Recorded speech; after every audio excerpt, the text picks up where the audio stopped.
Oh my goodness, everybody. We're back. I've got a second ring on my finger. I am a wife and I've been sick for 3 weeks. So I excuse my slight congestion that you could hear in my voice, but I wasn't going to delay podcasting any longer. I got you guys through the whole time when I was away because I was so ahead with podcasts and everything. So I didn't want to get myself too behind because that obviously doesn't just affect me. It also affects the team.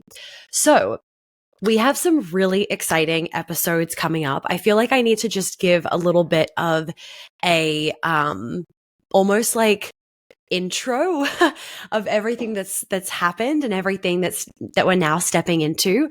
So for those of you that don't know, I just got married to the love of my life. If you don't follow me on Instagram, or you don't have Instagram, I think you could still go and view everything or just honestly make a fucking account because it's worth it and go and check out some of the wedding content if you want to. There's also a highlight of the honeymoon things that we did as well.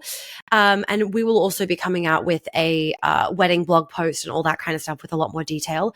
Right now, my focus with my first week back at work is just kind of catching up so I'm not fully chasing my tail next week and the week after and whatnot, because I've given myself 1 week of just admin creation, get back into it all. And then I start with my clients again and everything just picks up. So, okay, so we just got married. You guys have a juicy Q&A that you have to look forward to next week on all things wedding, and fingers crossed that he doesn't bail. My husband will also, not so much to his desire, but he's doing it. He's also going to be joining the podcast to talk about some of the wedding things. I think for his own sanity, what we're probably going to do is I will choose the questions that he will not want to answer, details about my dress and that kind of stuff where he's I don't need to hear this. I'll answer those and then he'll come in. I'll then call him upstairs and he'll come into the podcast studio and then we'll do the rest. So we have that coming up. We are also, again, if I can convince him, I'm hoping that I can. After he does one, hopefully that kind of breaks the ice. I'm hoping that he will be up to doing a little bit of another Q&A because you guys asked some really good questions in the question box for the wedding podcast that was not wedding related. It was questions like, how did you know Monica was the one? And actually it's a lot of questions that he gets asked for my immersions. When he has been doing in the last couple of events, he's been doing the Q&A segment with me and for a little bit, and he kind of gets asked those questions too. So I'm actually wanting him to come on the podcast and hopefully answer those things, and that way you guys can all hear it because they're really nice answers. And also just gives a lot of insight to us as women of how men think, and sometimes it's more helpful to hear it from a guy. It clicks to a deeper level because it's all right, it has to be true because a man's saying it. And also he is not into this woo woo anything. He calls chakras Shakiras the first time he heard about them.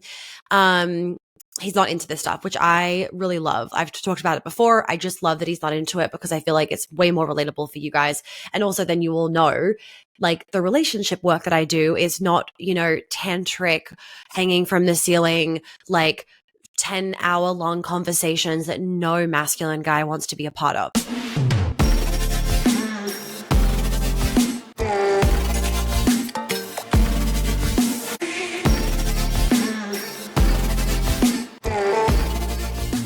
Today's episode, I'm really excited to dive into this one. This is about changing your partner, and specifically, can you change somebody that has narcissistic and egotistical tendencies?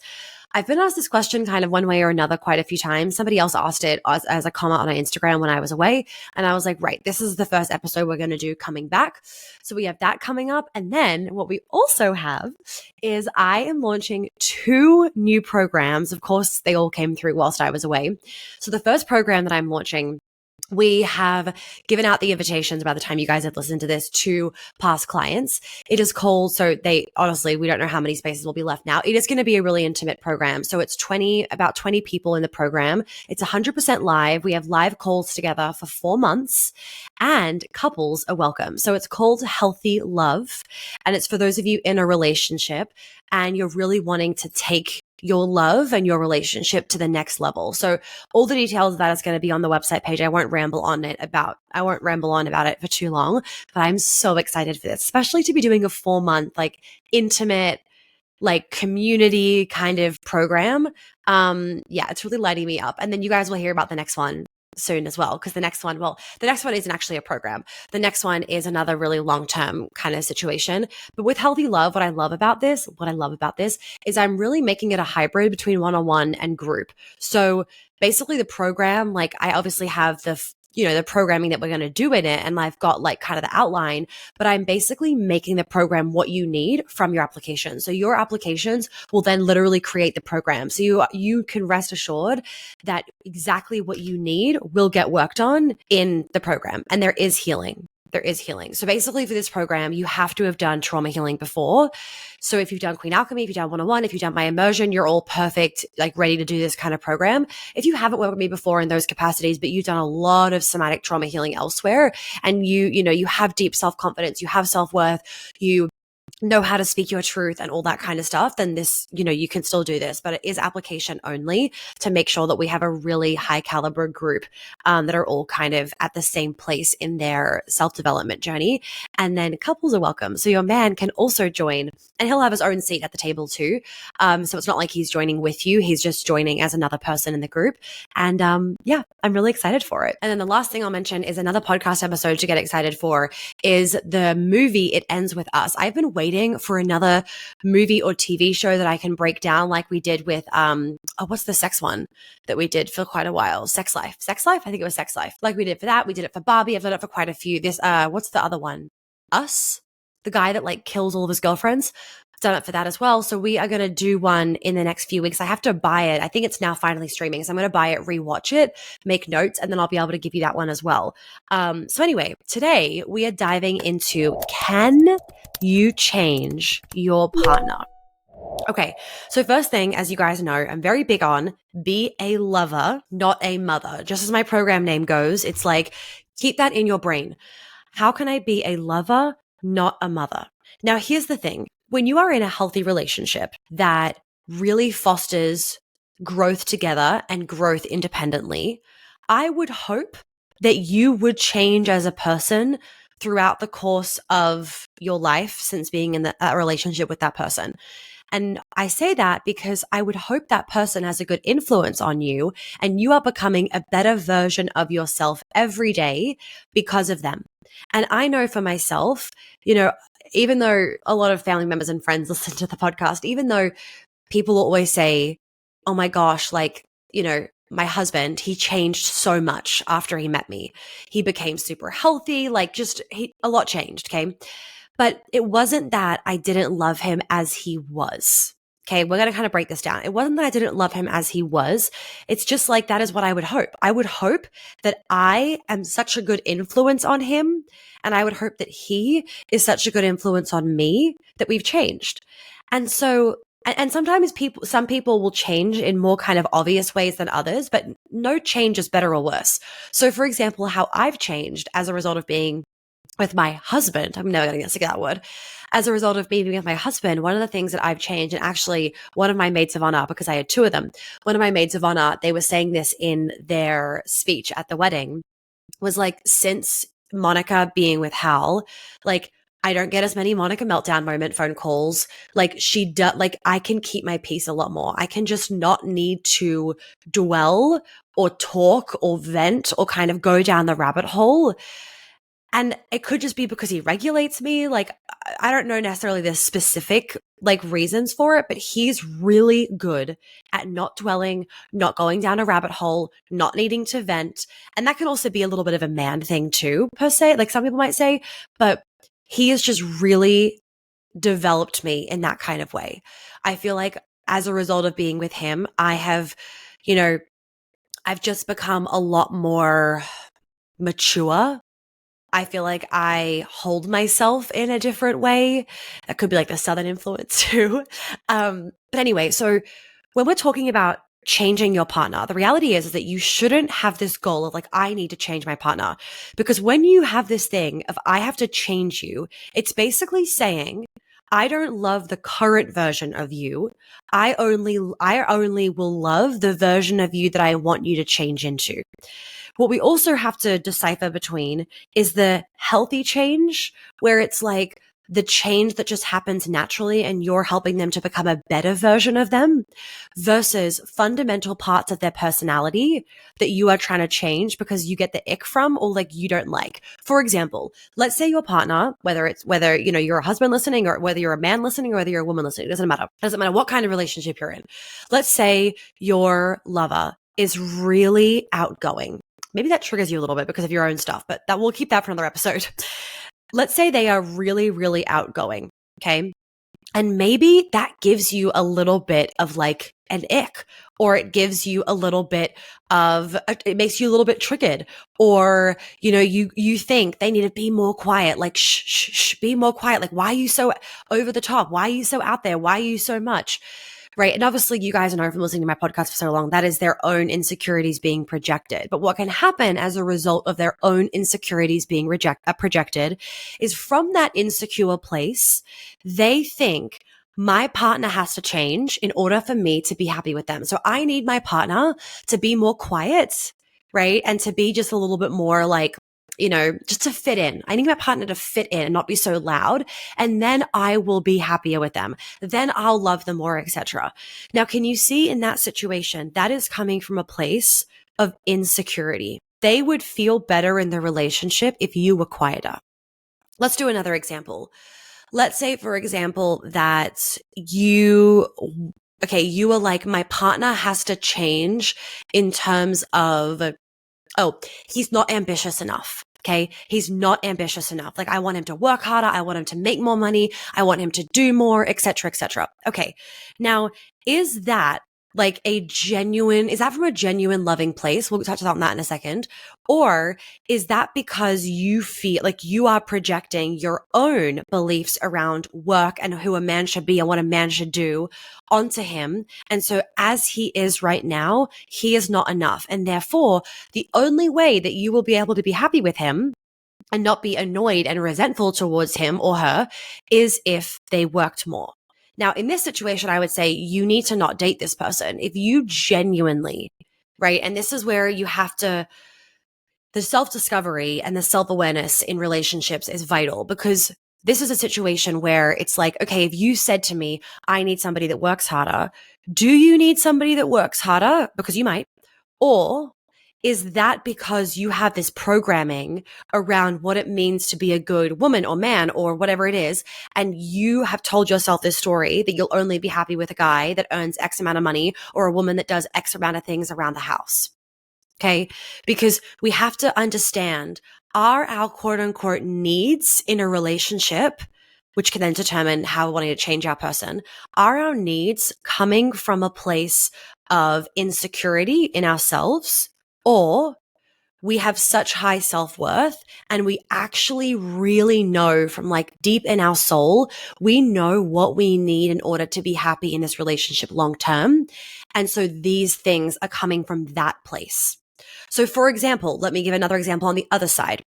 For example, I knew I always needed somebody that really cared about their health. I needed somebody that was on the same page about a healthy lifestyle. They appreciated healthy food. We would raise our children that way because that is extremely important to me.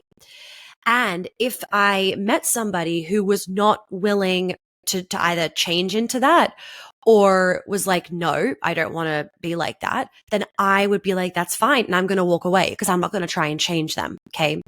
So can you see how that it's like, you know what you need in order to be happy. You know what you want in a relationship. And so because of that, you're like, okay, well, I'm not going to make you change. I'm not going to force you into becoming somebody that you don't want to be. Key thing, you don't want to be. I'm going to leave. And that's cool. So when I've kind of mentioned this before to you guys on another episode, but when I met Hal, he was what people, you know, more, I would say more so in the US, right? People like, yes, I'm quote unquote healthy, but they're actually not. Okay. So it wasn't that he was like eating fuckloads of junk food every day and like, you know, eating McDonald's for dinner and like really overweight or anything like that. It wasn't like that. It was that kind of thing of like, because he didn't look really unhealthy, you think, oh, you're healthy, I can keep eating the way that I'm eating. But for me, as you guys know, it's not about a look. It's about how are your organs functioning? How is your inflammation? How is your oxidative damage? How are your hormones? Like, that's what's important to me. So I remember on our first weekend together when I came down to Atlanta, when he flew me down, it was like our first date because our first date was a whole weekend. I remember telling him like that was one of my core things. Like, FYI, I'm extremely healthy, not in the kind of way of eating rabbit salads. Like, I don't, eat rabbit salads. And now that's one of the things that he loves telling people when they're like, oh my God, you guys are so healthy. He's like, we eat so much food, by the way. Like, she does not eat rabbit food. Like, she needs food. We eat meat. We eat a lot. It's just really high quality. Guys, if you haven't seen, we have some super extended payment plans right now for Queen Alchemy, or you can just join Queen Alchemy early, pay in full, and get access to the material ahead of time so that you have done as much as possible and gotten ahead before we start the live calls. So if you do want to join the next round of Queen Alchemy and maybe finances have been a barrier to entry before or like cock blocked you, now is the perfect time because we normally can't offer an extended payment plan this long. But because we have such a break between these two rounds of Queen Alchemy, thanks to our wedding and then the Christmas holidays and then my book coming out, it means that you get to join Queen Alchemy earlier for a longer payment plan and have a longer period of time to actually do some pre-work, which is super exciting. So all the details for that are on the website page in the description below. So I explained to him that was a really important thing. And I can't remember exactly how the conversation went. Obviously, it was a while ago, but I remember him telling me that he really wants to be healthy.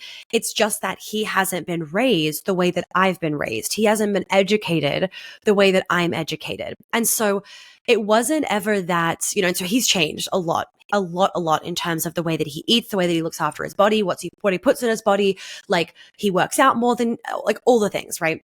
Now, what's the most important thing though is he changed so much, but it wasn't me nagging any change. It wasn't me forcing any change. It wasn't this kind of like ultimatum of change because he'd given me that commitment. And I also knew like if I wasn't seeing progress, it didn't mean he had to all of a sudden become the healthiest guy overnight. That's not exactly like reasonable.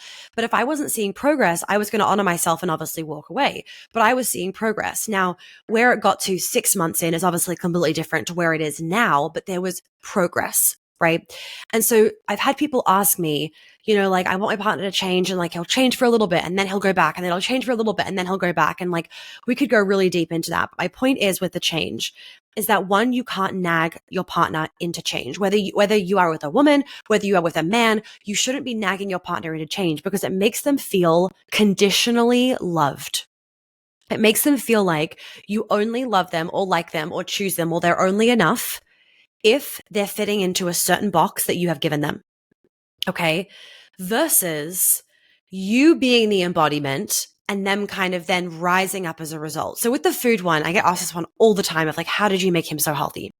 And like the biggest thing is, and he says this in Q&As as well, like at the immersion when we've done Q&As, he's like, she makes it easy. Like, I cook, I buy the food. Like, I don't give him a ton of unhealthy options. And of course, once you start eating healthy and you feel good, you're like, I ain't ever going back to that. And then of course, when you then eat the shitty food, you feel sick, and like that then deters you from eating the shitty food. And so the change kind of becomes a little bit more like sustainable. And he's not like starving or anything where it's like some unhealthy diet that's like making him then want to reach for junk food or anything. So then you have the situations where your partner is involved in really unhealthy behavior. And this one is obviously a lot more complex. I mean, everything in relationships. And this is why it's not even a program, it's a container, it's an experience. My new experience, Healthy Love, which is a hybrid between one-on-one coaching and group coaching.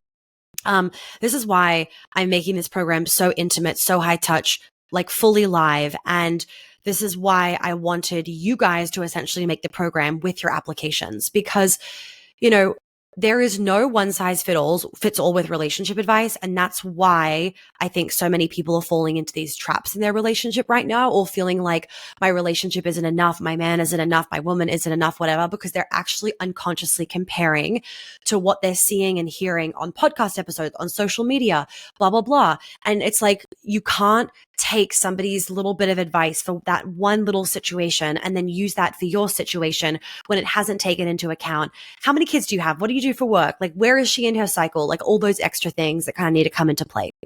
But anyway, so even when I've talked about what I've talked about so far, like nuances exist. Like, this is a very nuanced conversation, so take everything I say with a grain of salt. When it comes to the situations of like, well, I need him to change, or I need her to change because her habits are extremely unhealthy. So we could talk about, for example, like, alcoholism or smoking, or let's just use those ones for example, right? Where you obviously are like, I need this to change. I need this to be eliminated. Now, there are many different situations because it's like, okay, when you started off dating this person, did you tell them that? Right? Or have you guys been dating for 20 years and, when you started dating, like you didn't even know what self-worth was. Like you didn't have any of that. Like you didn't know what a boundary was. You didn't know what you needed. So like you didn't, tell him that from the get-go. You just kind of brushed it off and told yourself things will change, but nothing ever actually did. So like, remember what I'm about to say, like won't necessarily apply to everybody, but hopefully it still helps a little bit. So with these sorts of situations, you do obviously want to change your partner because you do not want to be living with a smoker, or you do not want to be living with and, raising children with, or whatever it is, with someone that's addicted to alcohol. The question is, do they want to change? That is the biggest question. Do they want to change? Because if the answer is no, you are not going to get the result that you want to get. Because what you are going to be doing is, because you are saying no, he's saying yes. It's like a kid, right? It's like, we all have this. When someone tells you no, you're like, fuck you, watch me. Everyone has that built in. When someone tells us no, we want to prove them wrong. We all have that built into us.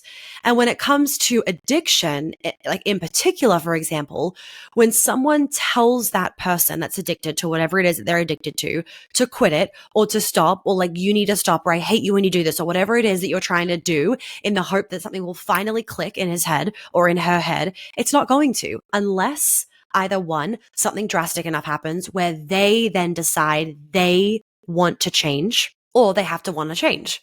And if they don't want to quit that thing, if they don't want to work on that thing, if they don't want to face their demons, if they don't want to be a better version of themselves, if they don't want to be a better version of themselves, you are going to be fighting an uphill battle and being like a little hamster on a fucking wheel, going around and around and around and around and never getting off the hamster wheel.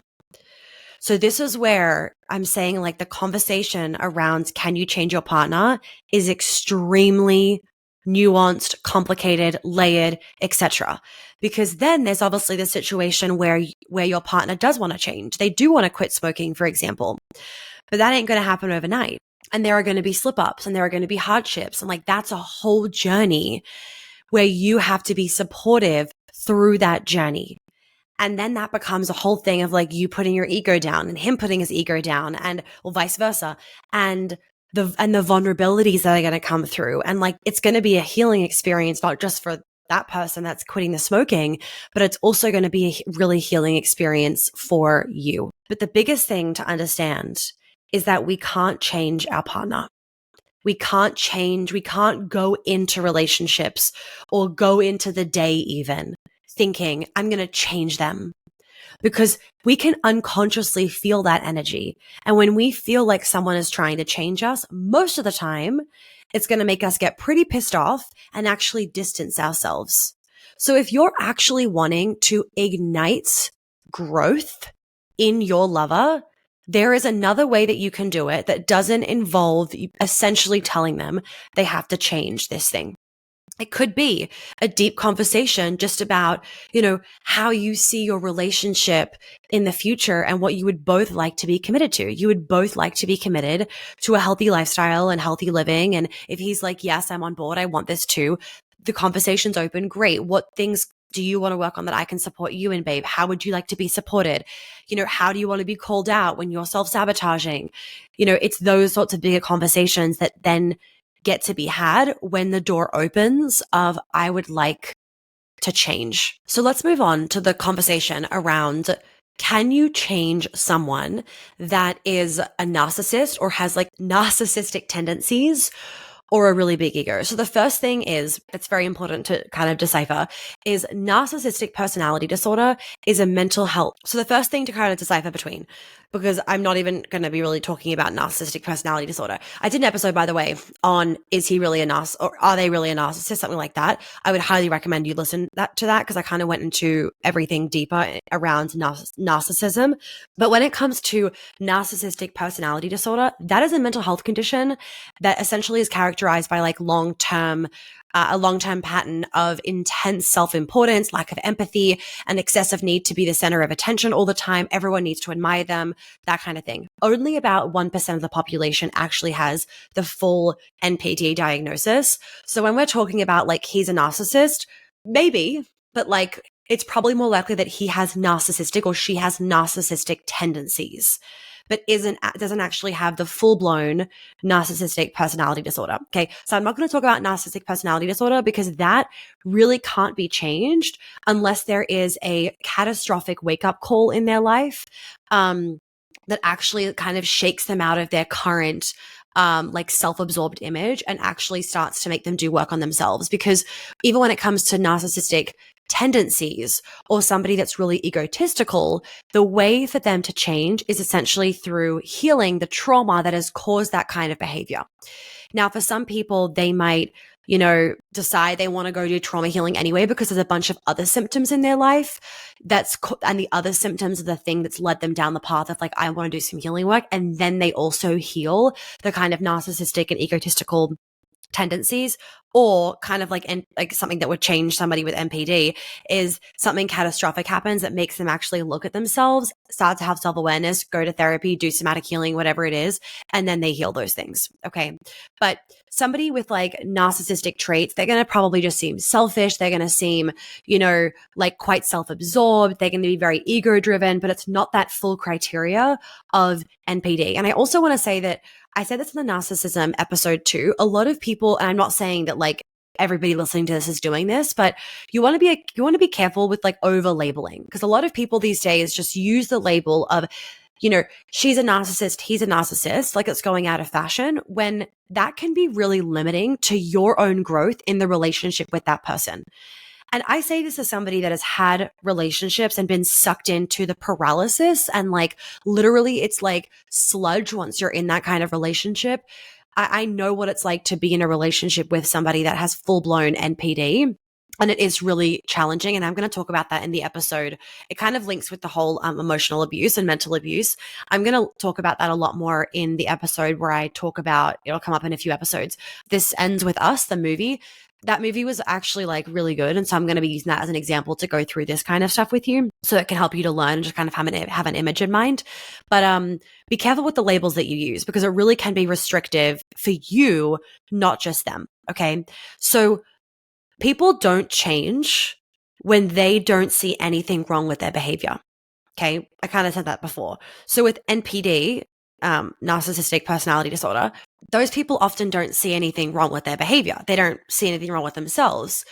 So that then means that it's very hard for them to change, because they don't have that self-awareness or that kind of like empathy for themselves or anything like that, that humanness, to then actually move through their shit that has caused NPD. They don't think they need any help. And when you go to therapy, when you go to healing, as you guys know, there's a part of you that wants to grow and evolve, but they think they're perfect. Okay. So that's why I'm like, people with NPD, we're just going to pop them to the side, right? So when it comes then to people with narcissistic traits, that person is able to change.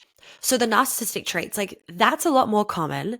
And in today's society, especially with social media, young people getting access to social media, especially like the younger generations, like I don't know who says this, but there's a new book coming out and it's come out and I really want to read it. I can't remember the guy that wrote the book, but if you Google it, you'll see it. He calls it the anxious generation, I think is what he calls it. And I'm like, yep, it's all these young people that are essentially like, they're self-absorbed, and it's caused them to become like extreme victims of their own life. And like, everything's a problem. Everything is bad. Everything's depressing. Like, everyone's out to get me. Everything needs a fucking trigger warning. Like that kind of stuff. Like those people that most of us are just rolling our eyes to, because we're like, are you serious? Like you can't even function in society. So in today's world, because of all of the social media and everything and this kind of stuff, a lot more people can exhibit the narcissistic tendencies. They can 100% change, have more empathy, develop more humility, have more compassion, not be so self-absorbed, care about other people and whatnot. But they may not actually realize the impact of their behavior currently and of what they're doing until they're either confronted with their own thing or somebody else confronts them.